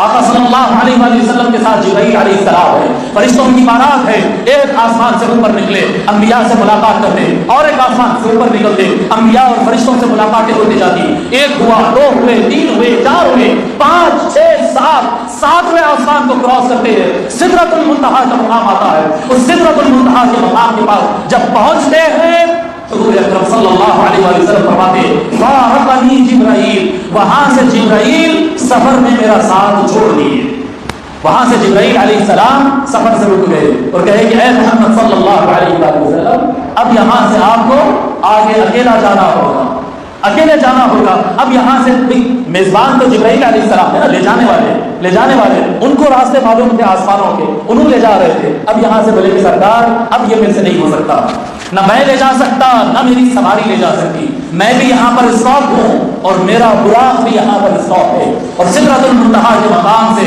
حضور صلی اللہ علیہ وآلہ وسلم فرماتے ہیں، جی آقا صلی اللہ علیہ وآلہ وسلم فرماتے ہیں ایک تنہا سفر شروع ہوا، ایک تنہا سفر شروع ہوا، اور وہ عجائب اور وہ غرائب، وہ الگ الگ زمانے، وہ راز میں نے اللہ تبارک و تعالیٰ کے دیا جو کسی کو نہیں پتا۔ وہ علاقوں میں میرا سفر ہوتا رہا اور مجھے ایک وقت گزرنے، لمبا سفر طے کرنے کے بعد مجھے وحشت ہونے لگی، کوئی جان پہچان کا چہرہ نہیں، کوئی انسان ساتھ نہیں ہے، کوئی فرشتہ ساتھ نہیں، ایک وحشت جیسی ہوتی ہے، اور وحشت کے ساتھ ایک آواز آتا ہے یا محمد ادر منی، اے محمد میرے قریب آ جا۔ اللہ رب العزت کا آواز آتا، اے محمد قریب آ جا۔ آقا صلی اللہ علیہ وسلم فرماتے ہیں میرے قلب کو اطمینان ہوا اور میں اللہ تبارک و تعالیٰ کے قریب پہنچا۔ اب یہ واقعہ جو ہے نا، مسجد اقصیٰ سے لے کر سدرۃ المنتہا تک، یعنی ساتوں آسمان کے اوپر سدرۃ المنتہا تک، یہ جو سفر تھا، یہ سفر کا نام ہے معراج۔ کیا نام ہے؟ وہ جو پہلا سفر تھا مکے سے لے کر مسجد اقصیٰ تک، وہ سفر کا نام کیا تھا؟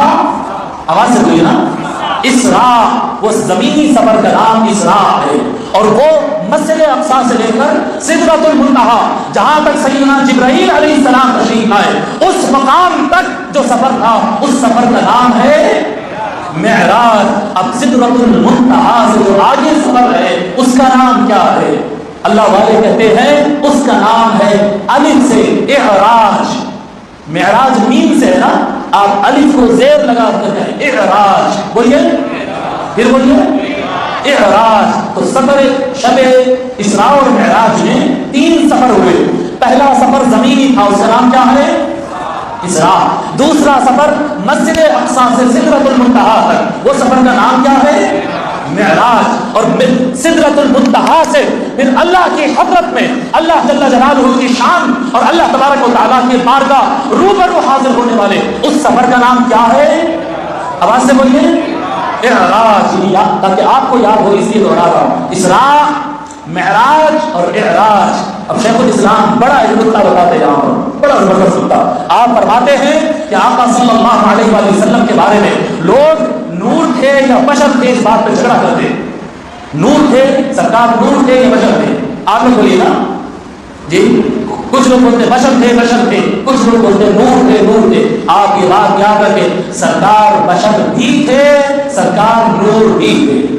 سمجھ آ رہی بات؟ کوئی اگر پوچھے نا سرکار نور تھے یا بشر تھے, تو آپ کہنا سرکار نور اور بشر دونوں تھے. کیا کہیں گے؟ پھر بولیے آواز سے, نور اور بشر دونوں تھے آقا صلی اللہ علیہ وسلم. کہ اللہ تبارک و تعالیٰ نے ظاہری اسباب کے طور پر اللہ تبارک و تعالیٰ نے جب تخلیق فرمائی, سب سے پہلے سرکار نور کو پیدا کیا اور پھر 12 ربیع الاول کو سرکار کے جسم کو پیدا کیا. جو 12 ربیع الاول کو جشن مناتے ہیں وہ پیدائش نور محمدی نہیں ہے, وہ نور مصطفیٰ کی برتھ ڈے نہیں منایا جا رہا ہے, بلکہ بشریت محمدی جی آقا صلی اللہ علیہ وسلم کی بشریت کا برتھ ڈے منایا جا رہا ہے. کہ نور کو اللہ تبارک و تعالیٰ اس وقت پیدا فرمایا تھا جبکہ ابھی ہسٹری, ٹائم اور ڈیٹ بھی اللہ نہیں بنایا تھا. وہ ٹائم نہ گھنٹہ تھا, نہ منٹ تھا, نہ اس وقت کوئی دن تھا, نہ تاریخ تھی, نہ دن تھا نہ رات تھی. سرکار کی پیدائش تو رات جا کر دن شروع ہوتے وقت فجر پر ہوئی نا. کب کس کی پیدائش ہوئی؟ بشریت محمدی, سرکار کے جسم کی پیدائش فجر کے وقت ہوئی. اور جب سرکار کا نور پیدا ہو رہا تھا اس وقت فجر پیدا نہیں ہوا تھا. سمجھ آ رہی بات؟ نہ دن تھا نہ رات تھا, نہ ٹائم تھا نہ ڈیٹ تھا, بس نور مصطفیٰ تھا. اور اللہ تبارک و تعالیٰ اللہ کے رسول اپنے حبیب صلی اللہ علیہ وآلہ وسلم کو جسم کے ساتھ اور نور کے ساتھ اور روح کے ساتھ بلایا. تو جو زمین پر سفر کر رہے تھا آقا صلی اللہ علیہ وآلہ وسلم کا وہ جسم مبارک غالب تھا. جی زمین کا سفر تھا نا, تو جسم غالب تھا, نور اور روحانی حقیقت اندر چھپی ہوئی تھی. جب مسجد اقصی سے آسمانوں کا سفر ہو رہا تھا اس وقت جسم اور روحانیت کے اوپر نور غالب تھا, نورانیت محمدی غالب تھی. اور جب سدرۃ المنتہا کے مقام پر پہنچے جہاں پر نور سے بنے ہوئے فرشتوں کے سردار حضرت سیدنا جبرائیل علیہ السلام بھی وہاں پر رک گئے, اس مقام پر جہاں پر نورانیت اب گئی, اس کے آگے سرکار صلی اللہ علیہ وآلہ وسلم کی حقیقت اور روحانیت کی اعراض کر رہی تھی, ساتھ میں آپ کی نورانیت بھی اعراض کر رہی تھی, اور ساتھ میں آپ کا جسم پاک بھی اعراض کر رہا تھا. قربان جائے سرکار سیدنا, یہ عظمت سمجھو لوگوں, یہ عظمت سمجھو کہ سرکار صلی اللہ علیہ وآلہ وسلم کی حقیقت اور روحانیت سب سے اعلیٰ ہے ہی, ساتھ میں آپ کی نورانیت بھی سب سے اعلیٰ ہے. کہ آپ کے نور کے مقابل میں نہ کوئی فرشتہ ہے, نہ کوئی روح ہے, نہ کوئی انسان ہے, اور آپ کا جسم پاک بھی اس مقام پر پہنچا ہے جو جہاں پر نہ کوئی جسم پہنچ سکتا ہے, نہ نور پہنچ سکتا ہے, نہ کسی اور کی روح پہنچ سکتی ہے. جس دن کسی کی حقیقت نہیں, کوئی چیز کسی کی نہیں پہنچ سکتی, وہاں پر سرکار کی روحانیت بھی پہنچی, وہاں پر سرکار کی نورانیت بھی پہنچی, وہاں پر سرکار کی بشریت اور جسم بھی پہنچا. اور قربان جائے جب اللہ تبارک و تعالی بلاتا ہے آقا صلی اللہ علیہ وسلم عرش کے اوپر, کرسی کے اوپر اللہ کی بارگاہ میں آگے بڑھ رہے ہیں, سرکار صلی اللہ علیہ وآلہ وسلم اپنی چپل مبارک اتار رہے ہیں, اپنی چپل مبارک اتار رہے ہیں. اللہ تبارک و تعالیٰ فرماتا ہے کہ اے محمد نعلین کے ساتھ آ جاؤ, اوئے ہائے ہائے چپل کے ساتھ آ جاؤ اے محمد. اللہ اکبر. ہمارے شیخ سیدی بحر العلوم محمد عبد القدیر صدیقی رحمۃ اللہ علیہ فرماتے ہیں یا راقیا فوق حامل العرش منتعلا بعزت عجزت عن نجلها الامم. فرماتے ہیں سیدی بحر العلوم رحمۃ اللہ علیہ اے وہ ذات مکرم جو رب ذوالجلال کی عرش پر چڑھ رہی ہے اپنے نعلین پاک کے ساتھ, ایک ایسی عزت کے ساتھ، ایک ایسی عظمت کے ساتھ کہ کائنات کے ساری عظمتیں آپ کے سامنے چھوٹی ہو گئی ہیں۔ وہ عظمت کے ساتھ آقا صلی اللہ علیہ وآلہ وسلم نالین پاک کے ساتھ جو ہے عرش الہی پر اللہ تبارک و تعالیٰ کی بارگاہ میں حاضر ہوگی۔ یہ اللہ کی محبت ہے، یہ اللہ کی محبت ہے۔ اور اللہ تعالیٰ فرماتا ہے ثم دنا، پھر میرا محبوب قریب ہوا، فتدلّا، اس کے قریب ہونے پر میں بھی اس سے قریب ہوا۔ اور آپ کو تو معلوم ہے کہ اللہ تعالیٰ فرماتا ہے من تقرب الی شبرا تقربت الیہ باعا۔ اللہ تعالیٰ فرماتا ہے حدیث قدسی بخاری شریف میں موجود ہے، اللہ فرماتا ہے اگر میرا بندہ میری طرف ایک بالش اتنا آگے بڑھتا ہے تقربت الیہ باعا، اس کو باع کہتے ہیں عربی زبان میں، دونوں ہاتھ پورا کھول دیے، تو کیا ہوتا ہے یہ کیا ہے یہ باع عربی زبان میں، جو میرے پاس ایک بالش آگے بڑھتا ہے، ایک بالش ناپ کر میری طرف آگے بڑھے، میں ایک باع اس کی طرف آگے بڑھتا ہوں۔ ومن تقرب الیہ ذراعا تقربت الیہ عشرا او کما قال ومن اتانی یمشی اتیته هرولة۔ اللہ تبارک و تعالیٰ فرماتا ہے جو میری طرف چل کر آتا ہے میں اس کی طرف دوڑ کر آتا ہوں۔ یہ تو سادہ مومنین کے لیے کہا ہے، تو قربان جائے قرب الہی کا کیا عالم رہا ہوگا کہ مومنین نہیں، اولیاء نہیں، انبیاء نہیں، سید الانبیاء والمرسلین حبیب خدا عرش و کرسی کے اوپر جب مصطفیٰ سے ملاقات کے لیے مصطفیٰ ایک قدم ڈال رہے تھے، اللہ کیسا قریب آ رہا تھا ہوگا، کیسا قریب آ رہا تھا ہوگا، کس رفتار سے قریب ہو رہا تھا ہوگا۔ اللہ فرماتا ہے ثم دنا، میرا محبوب قریب ہو رہا تھا، فتدلّا، میں بہت زیادہ قریب ہو رہا تھا، فکان قاب قوسین او ادنی، جس طرح سے عرب دو کمانوں کو ملا دیتے ہیں اس طرح سے ہم بالکل ساتھ ساتھ لگ گئے تھے، او ادنا، اور اس سے بھی زیادہ قریب ہو گئے تھے۔ جی دو کمان جب ملتے ہیں عرب کے ایسے کمان ہوتے ہیں، تیر چلاتے ہیں، دو کمانوں کو لا کر ملا دیا، ہاتھ سے ہاتھ ٹچ ہو گیا، یعنی تیر دونوں مل کے تیر ایک ساتھ چلا رہے ہیں، دو کمان کو لا کر ملا دیے تو ٹچ ہو گیا۔ فرمایا فکان قاب قوسین، عرب لوگ جب جھگڑا ختم ہوتا تھا، قبیلوں میں لڑائیاں ہو جاتے، ایگریمنٹ ہو جاتا، سالٹ ہو جاتا، جھگڑا ختم ہو گیا تو لوگ کیا کرتے تھے، وہ تین کمان، ایک سردار ایک تین کمان پکڑتا، کیا کہتے ہیں اس کو بو کرتے ہیں، جی بو، ایرو اینڈ بو، وہ جو بو ہوتا ہے نا اس کا کمان تیر چلانے کا، ایک سردار ایک بو کو پکڑ لیتا ہے ایک کمان کو، دوسرا سردار اپنی کمان پکڑتا، دونوں آتے شولڈر سے شولڈر لگاتے اور دونوں ایک دوسرے کے ہاتھ کو ٹچ کرتے، ایسے ایک دوسرے کو ٹچ کر کے ایک ساتھ تیر چلاتے، مطلب آج دونوں ہم ساتھ ہیں، ہمارا دشمن ایک ہے، یہ اتحاد۔ اللہ تبارک و تعالیٰ وہ مثال دیتا ہے کہ میرا محبوب قریب آیا تو میں اس کے اتنا قریب گیا کہ اب معاملہ یہ تھا فکان قاب قوسین، دو کمان ملنے کی طرح تھا۔ اس کے بعد فرمایا او ادنا، لوگو تم کیا سمجھتے ہو ہم تو اس سے بھی زیادہ قریب تھے۔ اب اس سے زیادہ قریب، اس سے زیادہ قریب لمٹ نہیں بتایا، سینٹی میٹر، ملی میٹر، کچھ تو ڈسٹینس بتانا تھا، نہیں بتایا۔ کیوں نہیں بتایا؟ کیوں نہیں بتایا؟ اس لیے نہیں بتایا لوگوں کیونکہ ہم عقل والے ہیں۔ شیخ الاسلام فرماتے ہیں ہم کون ہیں؟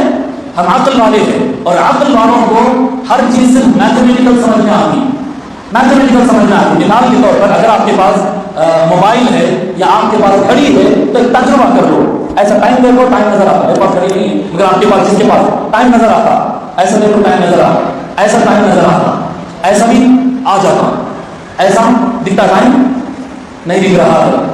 عقل والوں کو جب قرب بہت زیادہ ہو جائے تو سمجھ میں نہیں آتا، یہاں سے اہل اللہ اور اہل دین بننا پڑتا۔ یہ مقام قرب عقل سے ماورا ہے، نظر سے ماورا ہے، سماعت سے ماورا ہے، ہمارے سینس اور ہمارے شعور سے ماورا ہے۔ یہ قرب، یہ مقام قربیت، یہ نزدیکیوں کو سمجھنے کے لیے ایک پاک دل اللہ والوں کا ہونا ضروری ہے۔ اس لیے عقل والوں کو کہہ دیا فکان قاب قوسین، دو کمان جیسا ٹچ ہو جاتے ہیں، بس اتنا ٹچ ہوگا۔ یہ تمہاری سمجھ کے لیے، حقیقت میں تو میرا محبوب اور زیادہ قریب تھا، اور ادنا اتنا قریب ہوا۔ یہ سفر اعراج ہوا، یہ سفر اعراج ہوا، یہاں پر مکمل کیے بالکل نماز۔ اللہ تبارک و تعالی وہاں پر فاوحى الى عبده ما اوحى، جی اللہ تبارک و تعالی وہاں پر براہ راست اب درمیان میں نہ جبرائیل ہے، نہ میکائیل ہے، نہ سلسلۃ الجرس ہے، نہ منام ہے، جتنے راستے ہوتے ہیں میں کیا کہتے ہیں وحی الہی ہے، سارے راستے ہٹا دیے گئے، سارے واسطے ہٹا دیے گئے۔ اب نہ کوئی خواب کا واسطہ ہے، نہ زنجیر کی آواز کا واسطہ ہے، اب نہ کوئی جبرائیل اور میکائیل کا واسطہ ہے، بنا کسی واسطے کے ڈائریکٹ اللہ تبارک و تعالی پہلے اپنے محبوب سے بات کیا، پھر اپنے محبوب کو قریب کیا۔ فاوحى الى عبده ما اوحى، اور جو کچھ علم اور وحی اللہ تبارک و تعالیٰ اپنے محبوب کو دینا چاہتا تھا وہ عطا کر دیا. وہاں پر جو عطا ہوا وہ راز ہے جو نہ جبرائیل کو پتا ہے نہ میکائیل کو پتا نہ دیگر انبیاء کو پتا ہے کہ کوئی نبی وہاں نہیں پہنچا, کوئی نبی وہاں پر نہیں پہنچا. صحابہ کرام تعجب کرتے. آج بھی لوگ دعویٰ کرتے نہیں وہ جو اسراء و معراج ہمارے سامنے ہوا تھا جاگتے ہوئے نہیں ہوا. اللہ اکبر. صحابہ کرام کہتے ہیں کہ عجب ہے تمہارے دماغوں پر. یہ صحابہ کا جملہ ہے, صحاح منقول ہے. کیا کہتے ہیں صحابہ؟ عجب ہے تمہارے دماغوں پر کہ تم ابراہیم کو خلیل اللہ کا دوست ماننے تیار ہے, موسیٰ کو کلیم موسیٰ اللہ سے ڈائریکٹ بات کیے یہ ماننے تیار ہے, مگر مصطفیٰ اللہ کو دیکھے ہیں یہ ماننے تیار نہیں ہے. تعجب ہے تمہارے دماغوں پر. اللہ تبارک و تعالیٰ نے سید الانبیاء والمرسلین تمام انبیاء کے سردار کو, خاتم النبیین کو, رحمت للعالمین کو, اپنے محبوب کو جو مقام عطا فرمایا. جی فاخ النبیین فی خلق وفی خلق ولم یدانوہ فی علم بلا کرمی. امام شمس الدین بصیری رحمۃ اللہ علیہ قصیدہ بردہ میں فرماتے ہیں فاخ النبیین فی علم وفی کرم. جی سارے انبیاء سے علم میں مقام میں اونچے چلے گئے, کوئی ان کے برابر نہیں آ سکتا, کوئی برابر نہیں آ سکتا. یہ مقام پر آقا صلی اللہ علیہ وسلم پہنچے. اللہ تبارک و تعالیٰ کو عطا فرمایا جس نے نماز بھی عطا فرمایا. اب آقا صلی اللہ علیہ وسلم یہ سمجھ میں آ رہا عظمت مصطفیٰ. بھئی اللہ تبارک و تعالیٰ جو دینا ہے وہ تو زمین پر بھی دے سکتا تھا, برابر ہے یہ بات. اللہ تعالیٰ کو کوئی پرابلم تھی زمین پہ نہیں دے کر وہاں پر بلایا, مقصد کیا تھا؟ جی دو باتیں ہیں, ایک حقیقت محمدی والی بات ہے, ایک عظمت مصطفیٰ والی بات ہے. جی اللہ اکبر. عظمت مصطفیٰ بتانا تھا اور اللہ تبارک و تعالیٰ کیا بول رہے تھے؟ سر لا مکان سے طلب ہوئی سوئے منتہا وہ چلے نبی. جی کوئی حد ہے ان کے عروج کی, یا معراج کا بہانہ تھا. حقیقت میں اللہ تبارک و تعالیٰ نے ایک بس بہانہ بنایا. بتانا کیا تھا؟ بتانا سرکار کی عظمت, آقا صلی اللہ علیہ وسلم کی شان. اللہ تعالیٰ وہاں پر بلا کر پوری کائنات کو بتا دیا تم دیکھ لو میرے محمد کا مقام کیا ہے. تمہارے درمیان میرا محمد, میرا پیارا محمد, میرا محبوب اگر تمہارے ساتھ بھوکا رہتا ہے, تمہارے ساتھ اٹھتا بیٹھتا ہے, چلتا پھرتا ہے, تو تم کافروں کی طرح یہ نہ سمجھ لینا کہ محمد بھی صلی اللہ علیہ وسلم ہمارے طرح ایک انسان ہے. یہ نہ سمجھ لینا کہ ان کا مقام تو انسان, فرشتے تو فرشتے, کل کائنات سے اوپر. میں اپنے پاس بلا کر بتا رہا ہوں یہ ہے مقام میرے محمد عربی کا, یہ مقام ہے. یہ اللہ تبارک و تعالیٰ نے مقام بتایا. اس کے بعد اللہ تبارک و تعالیٰ, اچھا یہ بھی ایک عظمت ہے سرکار کی عظمت. جی کیا کہتا ہے شاعر؟ سدرۃ المنتہا تک جبرائیل علیہ السلام کے ساتھ گئے نا, برابر ہے. سدرۃ المنتہا کے آگے کون کے ساتھ؟ کوئی بھی نہیں تھے, برابر ہے نا, مگر گئے برابر.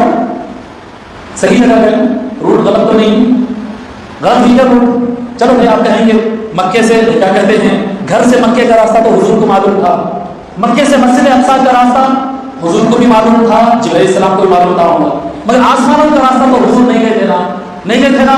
اللہ اکبر. مگر جبرائیل علیہ السلام کو معلوم تھا. اچھا جبرائیل السلام لے کے گئے, سدرۃ المنتہا سے آگے کون لے کے گئے سدرہ سے تنہا آپ سیدھے عرش پر پہنچے. ہاں گئے سدرہ سے تنہا آپ سیدھے عرش پر پہنچے. نبی جی راستہ دیکھا ہوا معلوم ہوتا ہے.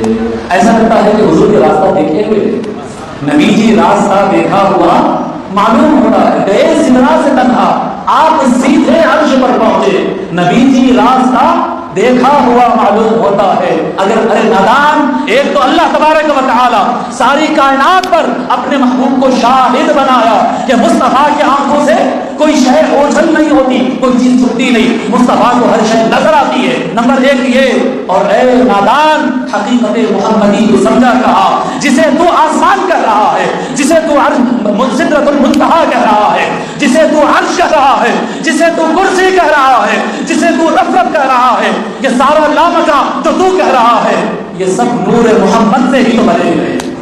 بنے کس سے؟ نور مصطفیٰ سے بنے ہیں, جن کے نور سے رفرف بنا، جن کے نور سے عرش کرسی بنے، ان کو راستہ نہیں معلوم تھا۔ نبی جی راستہ دیکھا ہوا معلوم ہوتا۔ محبوب اور محب کی ملاقات، اللہ اور محمد کی ملاقات، ایک دوسرے کو دیکھنا، سننا، سمجھنا، اللہ کے رسول صلی اللہ علیہ وسلم کے قلب کو وہ ٹھنڈک پہنچاتے۔ جو غم ابو طالب تھا، جو غم ام المؤمنین خدیجہ تھا، وہ غم کو زائل کر کے ان مع العسر یسرا، کہ ہر بڑی تکلیف کے بعد ایک بڑا سکون اللہ تعالیٰ عطا کرتا، ہر مشکل کے بعد آسانی ہوتی ہے، اور جو مصطفیٰ کو تکلیف ہوئی اس سے بڑھ کر کوئی تکلیف نہ تھی، اس لیے جو انعام دیا اس سے بڑھ کر کوئی انعام نہیں۔ جی چچا ابو طالب اور وائف ام المؤمنین خدیجہ، یہ دو چہروں کو نگاہ سے ہٹا کر اللہ اپنا چہرہ بے نگاہ کر دیا۔ اے محبوب غم نہ کھاؤ، ابو طالب کا چہرہ ام المؤمنین خدیجہ کا چہرہ نہیں دیکھ پا رہے، آؤ براہ راست ہم تمہیں اپنا دیدار کرواتے۔ جو سابقہ انبیاء دعائیں کرتے رہ گئے، لیکن کسی کو میں نے اپنا جلوہ براہ راست نہیں دکھایا۔ جی ائمہ علماء اور محدثین کی بات کو کیا مقرر ہے؟ یہاں پہ بس کھڑی 11 بجے بس 5 منٹ کی بات ختم کر رہا ہوں، اس کے بعد نعت شریف سنیں گے نا؟ نعت شریف آقا صلی اللہ علیہ وسلم 2 باتیں عرض کر کے بات ختم کر دوں گا، اس کے بعد نعت پاک سنیں گے، اور نعت پاک کے بعد پھر ذکر کریں گے، سب مل کر اللہ کا ذکر کریں گے اور دعا کریں گے، ٹھیک ہے؟ اس کے بعد ہی سلام پڑھتے ہیں، ٹھیک ہے نا؟ سب بیٹھے رہے۔ تو آقا صلی اللہ علیہ وسلم اپنی ملاقات کے بعد اللہ تبارک و تعالیٰ کی طرف سے سب سے بڑا تحفہ، اللہ کے رسول کے لیے تو نماز، اللہ کے رسول کے لیے تو اللہ کا دیدار سب سے بڑا انعام تھا، اور اللہ کے رسول صلی اللہ علیہ وسلم واپس آتے وقت اپنی امت کے لیے نماز لے کر آئے۔ نماز کیا ہے؟ نماز کیسی عبادت ہے؟ وَأَقِمِ الصَّلَاةَ لِذِكْرِي، نماز پڑھو مجھے یاد کرنے کے لیے۔ دیکھو اب نماز کیسی ہے؟ سرکار اللہ کو دیکھ کر آئے نا، اب نماز میں کیا کرنا ہوتا ہے؟ نماز میں وضو کرنا ہے، اوپر سے جتنی گندگی لگی ہے سب صاف کر دینا، کپڑوں کو صاف کر دینا، جسم کو صاف کر دینا، دماغ کو صاف کر دینا، جگہ کو صاف کر دینا، کعبۃ اللہ کی طرف متوجہ، سب چیزوں سے پھیر لو اپنے چہرے کو، نہیں چاہیے کوئی انسان بھی سامنے نہ ہو، جانور بھی نہ ہو، کوئی چیز میرے سامنے نہ ہو، میں ہوں اور اللہ کے گھر کی طرف میرا چہرہ ہے، جسم اوپر سے پاک ہے، ذہن اللہ کے گھر کی طرف ہے، اور کہتے ہیں اللہ اکبر۔ یہ کیا ہے؟ تکبیر۔ کون سی تکبیر ہے؟ بولیے نا، تکبیر تحریمہ، بولے کون سا؟ پھر بول رہا ہوں، تکبیر تحریمہ، بولیے۔ پہلا اللہ اکبر، بعد میں جو اللہ اکبر بولتے ہیں اس کو تکبیر ہوتی ہے، رکوع میں گئے، سجدے میں گئے، سجدے سے اٹھے، ان کو کیا بولتے ہیں؟ تکبیر۔ لیکن پہلا جو رہتا ہے اسے کیا بولتے ہیں؟ تکبیر ہے۔ پھر بولیے تکبیر ہے، پھر آواز سے بولیے، نہیں پورے نہیں بولے، بولیے۔ ہاں یہ یاد رکھنے کے لیے بولو، تکبیر تحریمہ۔ کیوں بولتے ہیں اسے تحریمہ؟ کہ یہ تکبیر سے حرام ہو جاتا۔ کیا حرام ہو جاتا؟ سب میں آپ کو دیکھ رہا ہوں، آپ کو دیکھ رہا ہوں، آپ کو دیکھ رہا ہوں، اللہ اکبر، اب دیکھ سکتا ہوں، لوگوں کو دیکھ سکتا ہوں، فرق کیا؟ اب دیکھنا حرام۔ جی میں بات کر رہا ہوں، جائز ہے نا؟ میں آپ سے بات کرنا جائز ہے نا؟ اللہ اکبر، اب میں بات کر سکتا ہوں؟ دوسری طرف دیکھنا حرام، جی دوسروں سے بات کرنا حرام، جائز کھانا کھانا حرام، سونا حرام، بیٹھنا حرام، یہ حرام وہ حرام۔ اب کچھ نہیں کر سکتے، کیا کچھ بھی نہیں کر سکتے، اب کیا کرنا؟ بس ایک کام کرنا، اللہ کو یاد کرنا۔ جیسا آقا صلی اللہ علیہ وآلہ وسلم کا جسم پاک، روح پاک، نور پاک آپ کا ساری دنیاوی خلائق سے نکل کر تنہا رب ذوالجلال کے سامنے کھڑا تھا، ایک سرکار محمد رسول اللہ تھے اور سامنے صرف اللہ تھا، بس یہ تھا۔ اے بندو اسی ابتدا میں چلنا ہے کہ تم وہ معراج کے لائق تو نہیں ہے، لیکن تم کو کوشش کرنا ہے کہ تم دنیا سے کٹ کر، تمہارا جسم دنیا سے کٹ کر نکل جائے، تمہاری سوچ، تمہارا دل، تمہارا دماغ، تمہاری سول، سارا کچھ دنیا سے کٹ کر نکل جائے، اور ایک اللہ اکبر کے ساتھ سارے خیالات کو تہس نہس کر کر ذہن میں صرف ایک خیال ہو کہ اللہ مجھے دیکھ رہا ہے، دل میں صرف ایک خیال ہو کہ میں اللہ کے سامنے کھڑا ہوں۔ یہ ملاقات کے انعام میں اللہ تعالیٰ نے امت کو ملاقات عطا فرمایا، دن میں 5 وقت میری ملاقات کے لیے آ جانا، یہ میری ملاقات کے لیے آ جانا۔ سمجھ میں آ رہی بات؟ یہ ہے تحفہ معراج۔ آقا صلی اللہ علیہ وسلم سے اللہ سے مل کر نہیں آ گئے، ہمارے لیے دن میں 5 مرتبہ اللہ سے ملاقات کا سسٹم لے کر آئے۔ حضور صلی اللہ علیہ وسلم، ام المؤمنین خدیجہ اور مولا علی، یہ تینوں تو پہلے سے پڑھتے تھے نماز، لیکن شب معراج سے ہر کلمہ پڑھنے والے پر فرض ہو گئی نماز۔ یہ سب سے بڑا تحفہ ہے۔ شب معراج کے ماننے والوں، عظمت مصطفیٰ کو ماننے والوں، یاد رکھو شب معراج کا سب سے بڑا تحفہ ہے نماز، اس کی پابندی کرو۔ اس کی فرضیت کو سمجھو، اس کی اہمیت کو سمجھو. جب نماز پڑھو تو دنیا سے کٹ کے پڑھو. مت دیکھو صاحب دیکھ رہے ہیں، ابا دیکھ رہے ہیں، نہیں پڑھے تو امی کو سنا دے. نہیں مت دیکھو، کوئی ابا امی نہیں، کوئی صاحب نہیں، کچھ نہیں. بس میں ہوں اور میرا خدا ہے. جی میں ہوں اور میرا خدا ہے. یہ تصور کے ساتھ نماز پڑھو، یہی حقیقت ہے.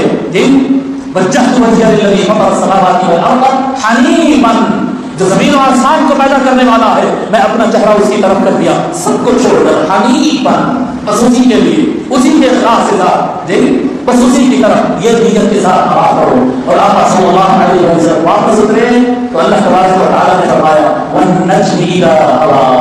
جی اور وہ ستارہ جب اتر رہا تھا، قسم ہے قرآن میں قسم ہے والنجم اذا هوى، اور ستارے کی قسم جب وہ اتر رہا تھا. بعض مفسرین فرماتے یہ ستارہ، یہ ستار سے مراد محمد ہے صلی اللہ علیہ وسلم، صلی اللہ علیہ وسلم. اللہ نے فرمایا دیکھو میرے محبوب کو دیکھو، میرے ستار کو دیکھو، میرے ستارے کو دیکھو. کمال کی بات ہے نا ماشاءاللہ، کمال کی بات ہے. ارے جو بنجارہ ہل میں گھر بنا لینا، اس کو پرانے شہر کی گلیاں خراب دکھتے ہیں، پھر کہاں جانا نہیں ہوگا بستیوں میں. یہاں کا یہاں 10 کلومیٹر میں اوقات ایٹیٹیوڈ بدل جاتا ہے، اسٹیٹس بدل جاتا ہے، اکڑ آ جاتی ہے. ہم بنجارہ ہل پہ رہتے ہیں. اللہ اکبر، کروڑوں بنجارہ ہل اور کروڑوں دنیا کے اعلیٰ مقام، کروڑوں محلات میرے آقا کی قدموں پہ سے قربان. ارے کیا دنیا کے محلات، ارے کیا آسمان کے محلات، ارے عرش معلیٰ کے اوپر، کرسی کے اوپر رب ذوالجلال کے سامنے کھڑے ہونے کے بعد اللہ کے رسول اپنی امت کو یاد کر کے پلٹ کر آ رہے ہیں، رحمت بن کر آ رہے ہیں کہ میرا اکیلے کا مقام کافی نہیں، میں اپنی امت کو ساتھ لے کر جاؤں گا، میں اپنی امت کو گڑھوں سے نکالوں گا. والنجم اذا هوى، اللہ فرماتا دیکھو دیکھو میرے محبوب کو دیکھو، میرے ستار کو دیکھو، میرے ستارے کو دیکھو کہ یہ اتر رہا ہے. والنجم اذا هوى، اللہ اکبر، یہ ستارہ اتر رہا ہے. اور بعض علماء دین نجم کا معنی بتائے الام اصل الاشیاء. نجم کا ایک معنی یہ بھی آتا ہے جس سے ساری چیزیں بنتی ہے. جی اصل کائنات جس سے ساری کائنات بنی ہے، وہ پھر کائنات میں اتر کر آ رہا ہے. اللہ اکبر. لوگوں میں آپ کو بتایا ریزن کیا ہے. ریزن یہ ہے کہ دل مصطفیٰ غمگین ہو گیا. کیوں ہوئی اسراء و معراج؟ کیوں ہوئی؟ سرکار کا دل بولیے کیا ہو گیا تھا؟ غمگین ہو گیا تھا، سیڈ ہو گیا تھا. کیوں ہو گیا تھا غمگین؟ 2 کے انتقال کی وجہ سے. ایک سیدنا ابو طالب اور ایک سیدنا ام المؤمنین خدیجہ. سیدنا ابو طالب اور ام المؤمنین خدیجہ، بتائیے کس کا انتقال ہوا تھا؟ بولیے نا، سرکار کے چچا کا نام ہوئی کیا ہے؟ سیدنا ابو طالب. بولیے. اور ام المؤمنین خدیجہ، کس کا؟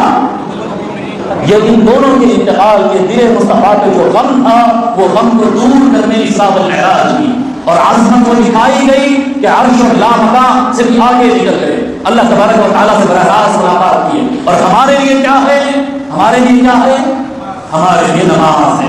ہمارے لیے نماز ہے. نماز کے لیے کھڑے ہو تو معراج مصطفیٰ کو یاد کرتے ہوئے کھڑے.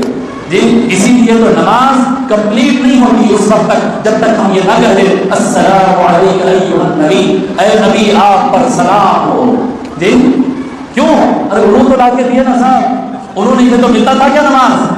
نہیں ملتی تھی نا. السلام علیک ایھا النبی، تھینکس ادا کرنا ہے. سلام صاحب، سلام صاحب. آیا پورے کائنات کو نماز آپ نے عطا کیا. لوگوں نماز کی پابندی کرو، نماز میں ایک سنی اختیار کرو، توجہ جماؤ، توجہ جماؤ. دنیا سے کٹ کر نماز پڑھو، نماز پابندی سے پڑھو، جیسی پڑھنا ہے ویسی پڑھو. نماز ثواب کے لیے نہیں ہے، نماز علاج کے لیے نہیں ہے، نماز ہمارے دوسرے کاموں کے لیے نہیں ہے. یہ تو سب چیزیں مفت میں مل جاتے، ثواب ایسے ہی مل جاتا، علاج ایسے ہی مل جاتا، ٹائم ٹیبل ایسے ہی صحیح ہو جاتا. نماز کا اصل ریزن ہے اللہ کی یاد. کیا ہے؟ اللہ کی یاد بڑھانے کے لیے، اللہ کو یاد کرنے، اللہ کا ذکر کرنے کے لیے سے نماز پڑھو. اللہ تبارک و تعالی ہم کو حضور اکرم صلی اللہ علیہ وسلم کی عظمتوں کو سمجھنے والا بنا دے. اللہ تبارک و تعالی ہم کو نماز کا پابند بنا دے. جیسا نماز پڑھنا چاہیے ویسی نماز پڑھنے کی توفیق عطا فرما دے. مولا رب کریم ہم کو نمازوں میں اخلاص عطا فرما دے. مولا رب کریم ہم کو سرکار کی عطا کردہ نماز کا شکرانہ ادا کرنے کی توفیق عطا فرما دے. مولا رب کریم ہم کو آقا صلی اللہ علیہ وسلم کی دیے ہوئے تحفوں اور نعمتوں کی قدر کرنے کی توفیق عطا فرما دے. آقا صلی اللہ علیہ وسلم کی محبت عطا فرما. آقا صلی اللہ علیہ وسلم کی عظمتوں کی فہم عطا فرما. آقا صلی اللہ اللہ علیہ وسلم کی سنتوں کا پابند بنا دے۔